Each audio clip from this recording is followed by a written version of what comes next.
Hello, one and all, and welcome back, yes back, to the Great Unknown Audio Show, with me, your illustrious host, and most appropriate face for radio, Maxim Jennings, still here, in Middle Earth, in the wild, in New Zealand, and, well, some invaluable experiences to the highest degree of adrenaline one can input into oneself.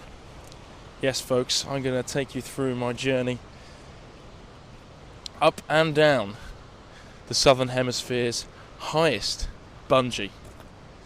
Located 25 minutes outside of Queenstown, the Nevis Bungy is not for the faint-hearted. And building up to this momentous occasion, my first ever bungee jump, I decided that it would be best preparation to go out on a drinking spree the night before. My thought process behind this being that, if I was still slightly, not tipsy, but was still feeling the effects of alcohol in the next day, then it would make me panic a little bit less and make me see it more of a joke and kind of, just get it over and done with and not really think about it much. And after a few fireball whiskies at Cowboys and a bull ride later, we made our way home at about 2:30, feeling inebriated to a certain degree, and we slept very well without worrying about what was in front of us, the task ahead.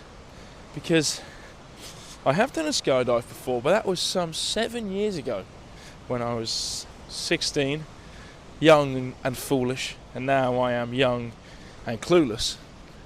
And we were tackling a different beast today because, like most people will tell you, the worst thing about the bungee, or the thing that really puts people off the most, is it's you doing the act. It's you taking the leap of faith.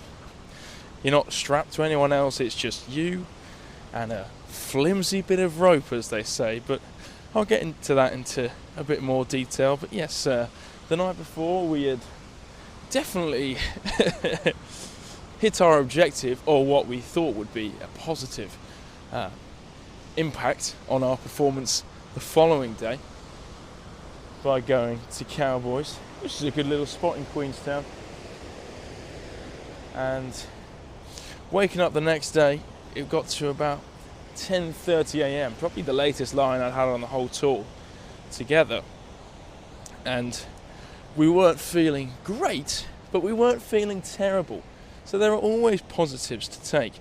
But when I woke up, I went down and had some breakfast, 4 pieces of toast with some Vegemite and butter. Now that, it's not quite a breakfast of champions, but it's definitely on the podium side. So we had that, and then we were joined by some very yappy European tourists, all in a big group, and I was not prepared for that. And I was kind of trying to have my breakfast at as much peace as possible, with other factors really coming into play at this point. The food was sitting okay, but not fantastic, and we had about 2.5 hours to kill before we were taking our leap of faith. So what do we do with that time? Well, of course we have to top up on the caffeine. 3 coffees in 2 hours, I wouldn't recommend that at all, folks. I mean, that was a very irrational decision from myself, trying to really perk myself up and get ready for what could be a really momentous occasion. And the thing is, it's a mind game, these adrenaline-filled activities, because they don't last very long. But they last so long in your head. The build-up, it can be a real difficult obstacle to overcome. So in the build-up, I was just trying to keep telling myself, okay, that being nervous is great because it makes the event itself all the more important, because it's overcoming a fear, in a sense, trying something for the first time. And that's what I kept telling myself. But the longer and longer this process dragged out, so it got to about 1:30, which is when I used to check in, And then they said, "Oh, come back at 2 and we'll put you on the bus."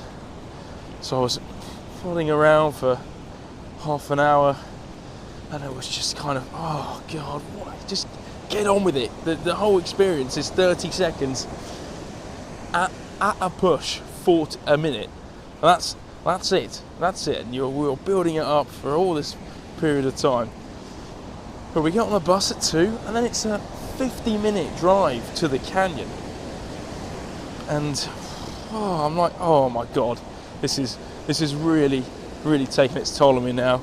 My palms are getting really sweaty on this bus journey, and the bus was a bit tight, so I was a bit cramped for space, feeling a little bit uncomfortable and having that second thought hangover, headache kind of feel. I know you know the one.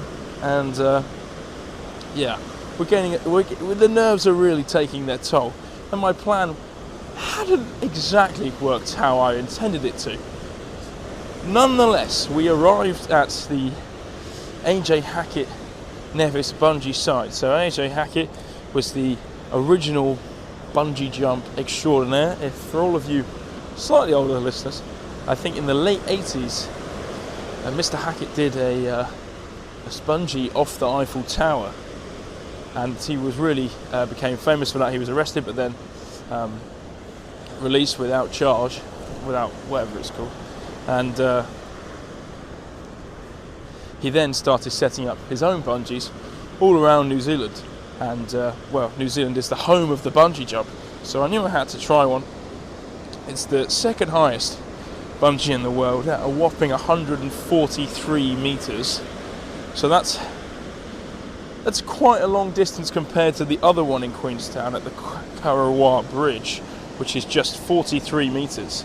And to really give myself some pre-match anxiety, the other members of my tour group, I think there was in total 3 of them who did the Karawa Bridge, and so I got to see that firsthand what that was like, just watching someone do a bungee. And then there were some people who were slightly better than others, more graceful, but there was one bloke who was he just jumped like a pencil jump, and really you shouldn't do that, because it can really hurt your knees and legs, because if you just jump straight down feet first, you have to your body will rotate in the air when the bungee catches slack, stopping you from plummeting to the ground. So you'll quickly go from being feet first to head first in an instant, and so that's not going to be very nice if you've got any sort of muscle or joint problems, or it could even give you whiplash. And that was a definite no-no for my jump. You can kind of get away with it in the 43 meter, but with something that's triple the height, then when that slack hits, you're going to feel it a lot more. So that was a big no-no, and that was everywhere at the AJ Hackett bungee site. So the site is on top of a mountain. There was probably about 9 other people in my group doing it with me, but we had to go out in groups of 3, and because I was the heaviest, no shock there, I was first to go, and so I was in the first 3 people. They then put you on almost like a mining cart, but you're 150 meters in the air, like a suspended gondola, which transports you to this platform in the middle of a canyon. And so you've got about a 2-minute journey where things could go really bad for you if you start looking down, and mentally not put you in the right place. But I was with 2 American females, neither of whom had done a bungee jump before either. So this was a really big occasion for all 3 of us, and they were not by no means large like myself. So not only was I in the first group, but I was also the first person to jump. So they hoist you up onto a little podium thing. I should say that you've already got your harness on you before you go on this gondola, because that would be terrible. So you're kind of all strapped in. They do the classic formalities. Oh, is this your first time? nothing to worry about here. Well, that's not going to make any difference, is it? Because you're not me, and you've done this 100 times. You can see by the smug look on your face. So I just keep your trap absolutely shut and let me panic for my own life. Thank you very much. And then we get to after 3 minutes on this kind of conveyed gondola thing, great views. It was a beautiful day, actually. That was one of the only positives. That was one of the only positives building up to the jump, because it was clear, there was no mist in sight, so you could see all over the canyon. Absolutely gorgeous. And you get to this podium with there's 3 trained instructors, and we get to the podium and they instantly slap on some absolutely banging Beyonce, the big tunes, Katy Perry, just to get you absolutely psyched up. They give you a little instruction, crash course on what to do. Like I said, head first, and almost as if you're diving into a pool. And then that's really all you need to do, apart from when you come back up after the second time, the bungee kind of hoists you up in order to get yourself back into a seated position so they can reel you in. Yeah, that's right, folks. You have to get reeled back in after doing the jump. You don't drop to the bottom of the canyon and then get transported that way. They have to reel you in, so you have to pull a lever, which is almost like a rope, and just yank that to the left. It's a very simple exercise that even I was pretty confident I'd be able to do as you're coming back up the second time on the bungee. So you're boing your way down, back up, boing down, and then when you go back up again, that's when you rotate yourself so you're almost in like a cradle position as they reel you back up. And here it is, folks. Then it was time, after the final checks to make sure that all of my equipment was fully functioning. You're tied, your ankles are tied together, and then there's a big rope that's attached to you. The rope then almost puts itself in front of you, so as you're kind of tiptoeing towards the edge, the rope gives you a little yank just to let you know that it's got some weight behind it, which is not incredibly reassuring. And then you can't really move yourself very easily with your feet because they're strapped in together, so you've got to kind of tiptoe, and then it was time. Don't look down, but do look at the camera. There's a camera to your right that says hello, and then it starts recording. 5, 4, 3, 2, 1, run! Oh my God! And you just jump.